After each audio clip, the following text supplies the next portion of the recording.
Hey, this is a 16-week overview of my third bodybuilding prep. So basically what we're going to be getting into today is that we're going to be talking about my goals, the why behind my goals, and what I want to accomplish during this third bodybuilding prep. So without further ado, let's get right into it. I got some notes to keep me on the general path, make sure I'm organized. So when is my bodybuilding prep? It is June 8th. It's called Battle at the River in Chattanooga, Tennessee. And again, this is my third bodybuilding prep, and the other two, I did not coach myself. This one, I'll be coaching myself completely by myself, no help with training, and no help with nutrition, and no help with posing, all me. But like I said, I've done two other bodybuilding shows beforehand in my early 20s. So my first one, shout out to my old coach, Clay Payne. He's an IBB Pro men's physique competitor, retired. He significantly helped me mainly with nutrition and posing. Now we all know, if you have any clue what men's physique is, it's basically the pretty boy competition. You don't really focus a lot on the legs or the calves. It's an emphasis on the upper body, and it, like I said, it's like a pretty boy competition. So the posing, when it comes to that, the reason why I say that, the reason why I mention that, is that the posing isn't a huge factor. You have to have a good stage presence, but really, as long as you have a good physique and you know the three poses, you need to do your front and your back, and that's it. You need to build a transition between a front and a back pose. So it really just significant focuses on the upper body, chest, biceps, your whole nine, your wide lats, and then the back. Obviously, from the back side, you want to have wide lats. You're not hitting any bicep poses. Again, just want to give a big shout out to Clay. Clay got me into this sport back when I was, I think, 22, 23. I was in college. It was my sophomore year of college. He got me into it, and he helped me get 4th out of 10 competitors. Again, I was natural at the time, still natural now, and he helped me a long way. Training was on my own. I didn't know a whole lot about training back then. I did know actually a good amount, but it wasn't as sharpened as it is now with my knowledge that I currently have. Second bodybuilding prep, which was about 2 years ago. I think it's about just over 2 years now. I was coach as well, and it was Jer Bear. Shout out to Jer Bear, Jeremy Hornstra. He probably hates that I called him that just now, but Jeremy Hornstra holds the world record for his weight class in powerlifting when it comes to bench press. I believe it's 700 pounds. You can correct me on that later, Jeremy, if you ever see this. But he coached me through the entire process. He coached me both training-wise. He coached me through nutrition, and his wife through Zoom, because they live out in Tallahassee and I lived in Long Island at the time, New York. She helped me through posing, me and my buddy Joey Figurowski. So we did that together. It was the Long Island State Championships, or not Long Island, I'm sorry. It was the Atlantic State Championships. It was Bev Francis, and I placed second place not overall, but in the open men's physique. I also competed in classic physique, but didn't do so well in that. Again, natural still, and even today I have to mention that. I feel like we always have to mention that. But yeah, I placed second in men's physique there, and I was able to be nationally qualified, unfortunately, because I didn't really want to continue going through a prep. I stopped there. I didn't do any more competition, so I didn't pursue my pro card. But we're going to talk about that in a second. That's one of the things I really want to talk about. So yeah, I became nationally qualified at Bev Francis Atlantic States Championship and placed second in men's physique. So now here I am. I am going to be pursuing my pro card. So I'm getting a little ahead of myself. My goals for this prep. Number one goal, by the end of this competition process, I want to achieve my pro card. And I know it will be difficult because, like I've mentioned a couple of times now, I'm going to be competing in non-drug tested shows, and I recognize that's going to be a feat, that's going to be a challenge considering I'm natural. But I really do think that because of all my years of consistency, of hard work, diligently focusing on my nutrition and training, and rarely ever skipping meals, rarely ever skipping my training days. My wife can attest to that. My family can attest to that. I rarely skip, even during holidays, rarely skip. It's just part of my life. And guys, that's something that, we're kind of digressing a little bit, but, for those of you who are watching, I'd really try to get this into your head that fitness isn't a hobby, it's a lifestyle. And it doesn't matter, how far you take it. You don't need to go do a bodybuilding prep, but you don't need to do a fitness competition. You don't need to do a Spartan race. You don't need to do XYZ, but fitness should be a lifestyle. So number one goal, guys, I want to get my pro card. And again, I know it's going to be difficult, but with my consistency and my genetics, because I do have decent genetics, I think I have a chance of getting my pro card this year. Second goal, I want to prove that my Christian faith can intertwine with bodybuilding. I know a lot of men and women, especially men who get into this sport, become vain, self-absorbed, and they turn their bodybuilding competitions into a me versus them situation. And for me, I do this because I want to be an excellent steward of what God's given me in my health and my fitness. And I want to emphasize the word excellent. You don't need to go again to the nth degree, the 10th degree to better yourself. I don't think God's calling all of us to become excellent fitness athletes or competitors or this, that, and the other. I think that he just wants us to be good stewards in general of our health. So, but this is my way of glorifying God. So during this process, I want to glorify God in the process. So how am I going to do that? Well, first of all, one of the fruits of the Spirit is temperance, right? And this is something that I believe in the church is really, it's a topic rarely mentioned. Me disciplining myself in the most extreme conditions in the aspect of training and nutrition, I believe glorifies God. And number two, how I'm going to do this during a bodybuilding prep. If you guys haven't done one before, a lot of people haven't done one, so I'll explain this. The body goes through a lot, but the mind goes through a lot too. You get hangry, right? And because you're in a calorie deficit, and because you're doing so much cardio and you're doing so much conditioning, and you have to be consistent with your training, consistent with your diet, there are moments where you want to cheat on your diet. There's moments where you get upset. There's moments where you get hangry. There's moments where you're frustrated, and your hormones might be a little bit all over the place because of you're lacking certain nutrients, and that's why it's really good to keep up your vitamin regimen, even especially when you're in the prep.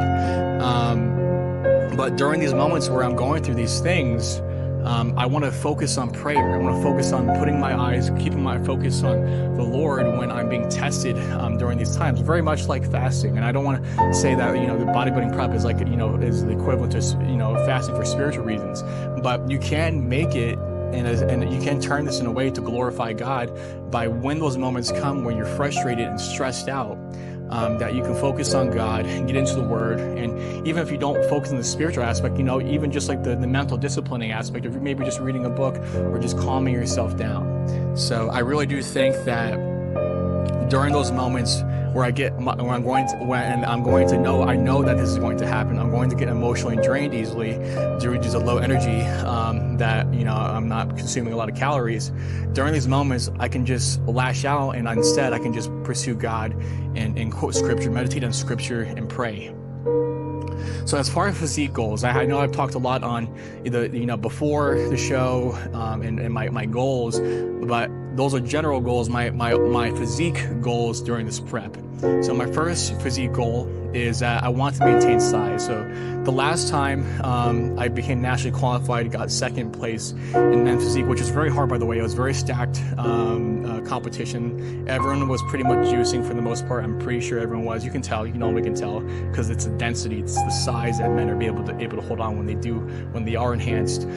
So the judges said during my last show about 2 years ago at Atlantic State Championships is that I needed to put on more size. They said, and the good thing is they said I had a really nice look and I was very balanced, which that's a good thing because a lot of times men will have certain proportions off that are off, or they might have too big of a chest and it makes their shoulders look small.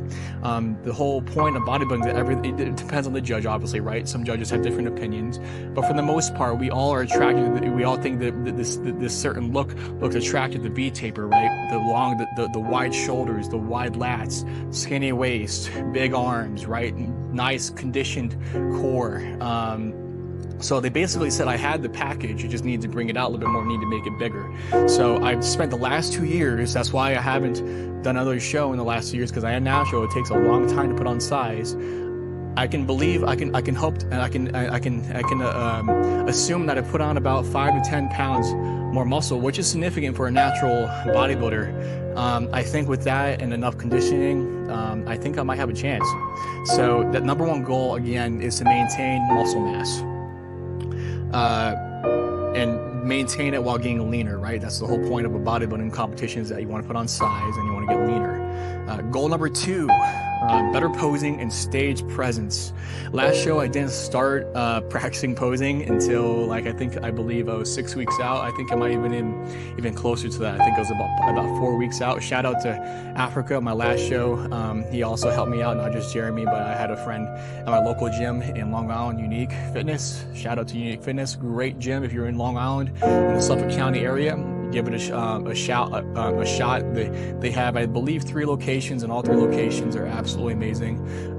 The one I went to was in Farmingdale, beautiful gym. It's a, how do I put this? It holds a very dear spot in my heart, because I've been going there since I was, I believe, 14 or 15, about 15. But again, number 2 goal is better posing and stage presence. Last show, I didn't practice posing a whole lot, and my confidence wasn't there because of it. So I think if I were to get my posing down, the confidence will be there too, because I'm not all that afraid of being on the stage. I know that some Christians are looking at that, oh, well, that's very vain. Well, this is not in my notes, but I do want to talk about that for a second. Addressing those who say that getting on a stage and having eyeballs on them, I get it. That can be, and most of the time will be, a very vain thing to seek after to do. In bodybuilding prep, that's the whole point, right? You're having eyes on you. But in my eyes, it's not about me versus others, and it's not about the eyes on me. It's about me pulling the most out of myself, and it's an art. It's an art, especially when you do classic physique and you're posing. It's an art. And to me, we're made in the image of God. I want to glorify God in the body He's created me and molded me in. And I've taken what He's given me, and I've just been a good steward of it. And now I'm just basically, if you want to say like David danced before the Lord, I'm posing before the Lord. It's an art form to me. And I think that I'm just basically showcasing what I've done in honor of God. I hope that makes sense. I think I said that rather well this time. Not normally when I try to explain it to people, they're just like, what?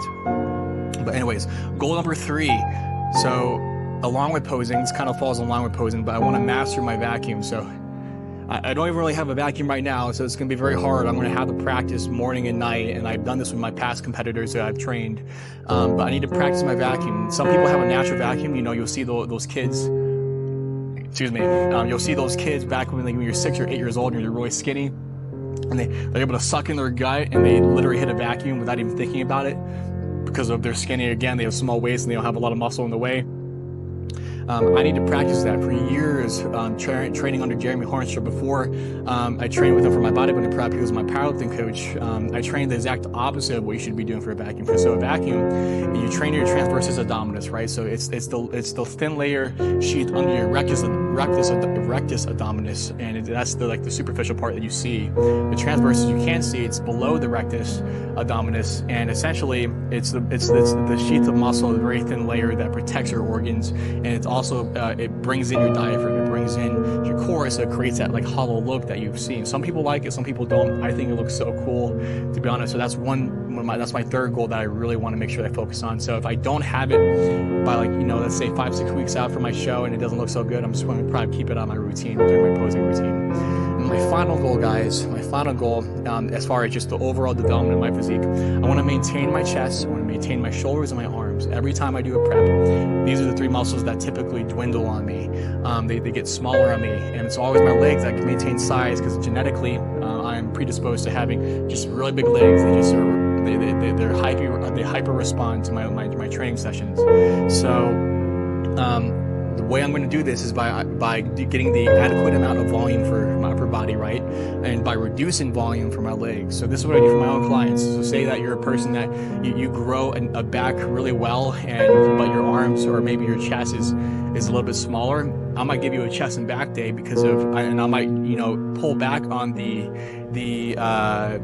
back exercises and do mostly chest, and then hit chest later on the week. So that's how we kind of work it out. You want to get more volume, and you want to get the appropriate amount of volume in for muscles that are more stubborn to grow. Obviously, I think nowadays, especially with some influencers out there, they will pump volume again to the 10th degree, and they'll do like 3 sets of 12, 15, or 4 sets of 5 or 15 to 20, and it's very hard to recover from that. So again, you got, like I said, the words I want you to focus on here, if you want to get this, if you want to have an educational experience through this YouTube, is that you don't want to overplay the volume. You want to have appropriate and effective volume. So what I'm going to again be doing is reducing leg days. So my leg days is going to be like no more than 3 to 4 exercises.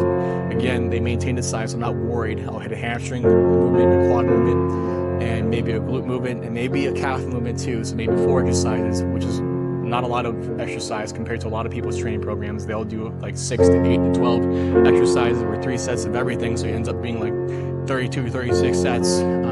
My training volume typically lies around 10 to 16 sets, no more. And as the weeks go on, I'll probably slowly lower the volume, but increase the intensity via, different methods, time under tension, supersets, and more rest time, but heavier weight. But that's it, guys. I hope you guys enjoy the ride with me on this prep, and I hope you guys learn. I'm going to be sharing things with you guys throughout this prep. I'll just be sharing dietary advice. You'll be seeing the type of foods that I eat. I'll do my best to record the ins and outs of my day. I'm also a youth pastor, alongside of being an online coach that owns my own business, which is Humbled Fitness, for those of you who don't know. So you'll get to see how, it is me running a business, being a youth pastor, writing up a sermon for my kids, for my teens, and trying to juggle all this, keeping my conditioning on point, getting my workouts in.